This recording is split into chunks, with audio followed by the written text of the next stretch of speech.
मैं सरकार का ध्यान महान क्रांतिकारी स्वर्गीय डॉक्टर गया प्रसाद कटियार की ओर आकृष्ट कराना चाहती हूं, जिन्हें 7 अक्टूबर 1930 को अंग्रेजी हुकूमत ने प्रसिद्ध लाहौर षड्यंत्र केस में आजीवन कारावास कालापानी की सजा सुनाई थी। इसी मुकदमे में सरदार भगत सिंह, सुखदेव और राजगुरु को भी फांसी की सजा सुनाई गई थी। देश और प्रदेश में शासन कर चुके विभिन्न राजनीतिक दलों, सरकारों और इतिहासकारों ने लगभग इस क्रांतिकारी योद्धा के योगदानों को और उनकी कुर्बानियों को भुला दिया है और इसीलिए उनकी जन्मस्थली ग्राम खजरी खुर्द, तहसील बिल्लौर, जिला कानपुर, उत्तर प्रदेश और उनके मृत्यु स्थान ग्राम जगदीशपुर में ऐसा कोई भी प्रतीक चिन्ह नहीं है जो आने वाली पीढ़ियों को उनकी कुर्बानियों की याद दिला सके।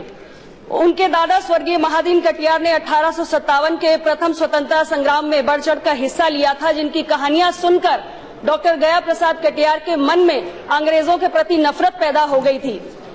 8 अप्रैल 1929 को दिल्ली के संसद भवन में बहरी हो चुकी अंग्रेज सरकार के कान खोलने के लिए भगत सिंह और बटुकेश्वर दत्त ने जिन बमों को दिल्ली के संसद भवन में फेंका था, उसका निर्माण भी डॉक्टर गया प्रसाद कटियार की देखरेख में हुआ था। और सॉन्डर्स हत्याकांड के बाद जब अंग्रेजों ने क्रांतिकारियों की धरपकड़ शुरू की तो सहारनपुर में बम फैक्ट्री का संचालन करते हुए डॉक्टर गया प्रसाद कटियार अपने अनेक साथियों के साथ गिरफ्तार किए गए और उसके बाद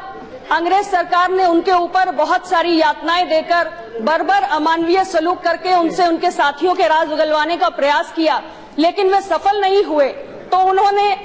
डॉक्टर कटियार उनके कई साथियों पर एक तरफा मुकदमा चलाकर लाहौर षड्यंत्र केस में उन्हें आजीवन कारावास कालापानी की सजा सुना दी। ये केस विश्व का सर्वाधिक चर्चित केस रहा क्योंकि न्याय के नाम पर इसमें सरकार ने कानून की धज्जियां उड़ाई और अभी कुछ समय पूर्व ही सुप्रीम कोर्ट ने इस महत्वपूर्ण केस की फाइलों को प्रदर्शनी के माध्यम से आम जनता के अवलोकनार्थ भी खोला था। गिरफ्तारी के लगभग 17 वर्षों के लंबे जेल जीवन में डॉक्टर गया प्रसाद कटियार से घबराई हुई अंग्रेज सरकार ने उन्हें देश के विभिन्न प्रांतों की कई जेलों में रखा, जिसमें लाहौर, रावलपिंडी, मुल्तान, कलकत्ता, बेल्लारी, राजमहेंद्री, सहारनपुर, नैनी, सुल्तानपुर, लखनऊ, कानपुर और यहाँ तक कि अंडमान निकोबार द्वीप की सेलुलर जेल भी शामिल है, जिसमें वो 7 वर्षों तक रहे और अपने 400 साथी बंदियों के साथ मिलकर उन्होंने 46 दिनों की भूख हड़ताल की, जो उस समय में विश्व रिकॉर्ड थी। और उसके बाद 1930 में लाहौर की जेल में उन्होंने 63 दिनों की भूख हड़ताल की। अध्यक्ष महोदया, इसी हड़ताल के चलते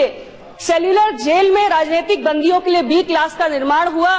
जिससे कांग्रेस के बंदियों को भी यह सुविधा मिलने लगी। लेकिन जो हमारे अंग्रेजों ने क्रांतिकारी बंदी थे, उनको यह सुविधा नहीं दी। 10 फरवरी 1993 को ये योद्धा सदा के लिए सो गया।